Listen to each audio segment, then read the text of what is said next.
Baik, bismillahirrahmanirrahim. Assalamualaikum warahmatullahi wabarakatuh. Apa kabar semuanya? Perkenalkan, nama saya Putri Sri Padilla dengan NIM 12040125502, jurusan Pengembangan Masyarakat Islam dari kelas 5B, Universitas Islam Negeri Sultan Syarif Kasim Riau. Sebelumnya, saya ingin mengucapkan terima kasih kepada Bapak Muhammad Haris Eskom MSOS selaku dosen mata kuliah Pengambilan Keputusan dan Sistem Informasi yang telah memberikan saya kesempatan untuk mengulas kembali materi mengenai konsep konflik dalam pengambilan keputusan. Silahkan disimak teman-teman. Kesempatan kali ini saya akan mengulas materi konsep konflik dalam pengambilan keputusan.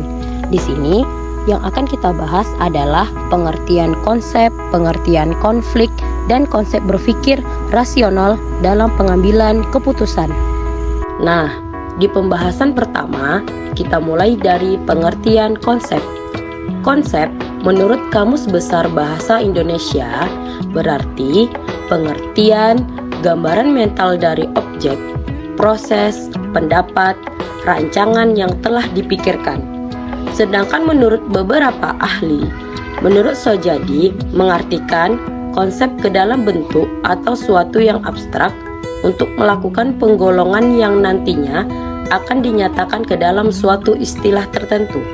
Sedangkan menurut Bahri, konsep adalah suatu perwakilan dari banyak objek yang memiliki ciri-ciri sama serta memiliki gambaran yang abstrak. Jadi teman-teman, konsep itu adalah segala sesuatu yang dapat dipahami sebagai ide abstrak, diperlukan rencana yang mudah dipahami dan komprehensif untuk memastikan bahwa semua kegiatan dilakukan dengan lancar dan sistematis. Selanjutnya, ada pembahasan mengenai konflik. Kita tahu dong bahwasanya di setiap apa yang kita lakukan pasti ada konflik. Tapi kita selalu berusaha mengatasi konflik yang ada. Konflik terjadi lantaran manusia sendiri adalah makhluk sosial yang akan selalu berinteraksi satu sama lain. Konflik merupakan suatu kondisi ketika ada dua ataupun lebih pandangan, kepercayaan, keinginan, kepentingan, kebutuhan yang berbeda, nilai tidak selaras, berseberangan, dan tidak sejalan. Dan salah satu pengertian konflik menurut para ahli adalah, menurut Sujarno Sukanto, konflik sebagai salah satu proses sosial individu per individu atau kelompok manusia yang berupaya memenuhi kebutuhannya dengan cara menentang pihak lawan yang disertai dengan kekerasan ataupun ancaman. Jadi, konflik adalah suatu ketidakcocokan yang dilatar belakangi oleh adanya perbedaan dalam hal nilai, tujuan, status, dan lain sebagainya. Ada nih teman-teman beberapa hal faktor akibat dari konflik. Misalnya, yang pertama ada perbedaan individu. Perbedaan individu yang dimaksud yaitu meliputi perbedaan perasaan dan pendirian.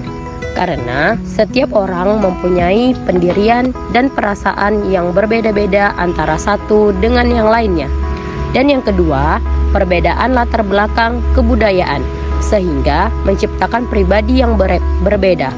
Beberapa orang mungkin akan terpengaruh dengan pola pemikiran dan pendirian kelompoknya. Dan yang ketiga, ada perbedaan antara individu dan kelompok. Setiap orang pasti memiliki perasaan, pendirian, atau latar belakang kebudayaan yang berbeda-beda. Oleh karena itu, dalam waktu yang bersamaan, masing-masing orang atau kelompok mempunyai kepentingan yang berbeda-beda. Nah, ada juga jenis-jenis konflik. Misalnya, konflik pribadi. Konflik pribadi adalah salah satu jenis konflik yang terjadi antara individu dengan individu ataupun dengan kelompok masyarakat. Konflik pribadi sering terjadi di dalam pertemanan, keluarga, dunia kerja, dan lain sebagainya. Selanjutnya ada konflik agama. Konflik agama merupakan suatu konflik yang terjadi antara kelompok yang mempunyai agama serta keyakinan yang berbeda. Selanjutnya ada konflik rasial. Konflik rasial adalah jenis konflik yang terjadi antara ras yang berbeda, di mana konflik ras akan terjadi saat masing-masing ras merasa lebih unggul dan mengutamakan kepentingan kelompoknya sendiri. Selanjutnya ada konflik antar kelas sosial. Konflik jenis ini dikenal dengan konflik vertikal, yang mana bisa muncul karena adanya suatu perbedaan kepentingan di antara kelas-kelas yang ada di dalam masyarakat. Selanjutnya ada konflik sosial. Adanya kelompok sosial di dalam sebuah masyarakat akan sangat berpotensi memicu terjadinya konflik. Selanjutnya ada konflik politik. Konflik politik adalah salah satu jenis konflik yang terjadi karena adanya perbedaan pandangan di dalam kehidupan politik.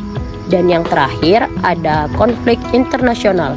Konflik internasional adalah jenis konflik yang melibatkan berbagai macam kelompok negara karena adanya perbedaan kepentingan masing-masing negara.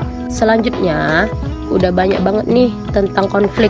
Mari kita bahas cara mengatasi konflik agar kita dapat terhindar dari konflik-konflik yang ada.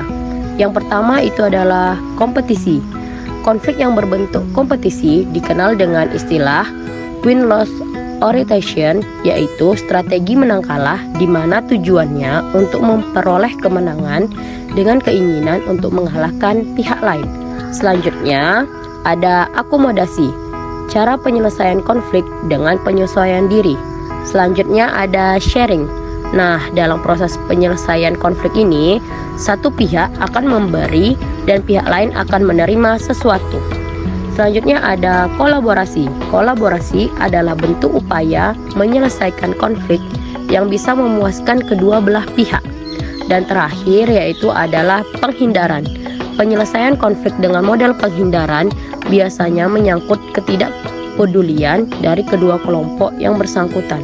Dan pembahasan kita yang terakhir adalah konsep berpikir rasional dalam pengambilan keputusan. Bahwa rasionalitas dalam pengambilan keputusan berarti pemilihan alternatif tindakan untuk mencapai tujuan melalui cara-cara yang terbaik. Keefektifan seorang pemimpin memang diukur oleh kepandaiannya atau kemampuannya dalam mengambil keputusan yang rasional.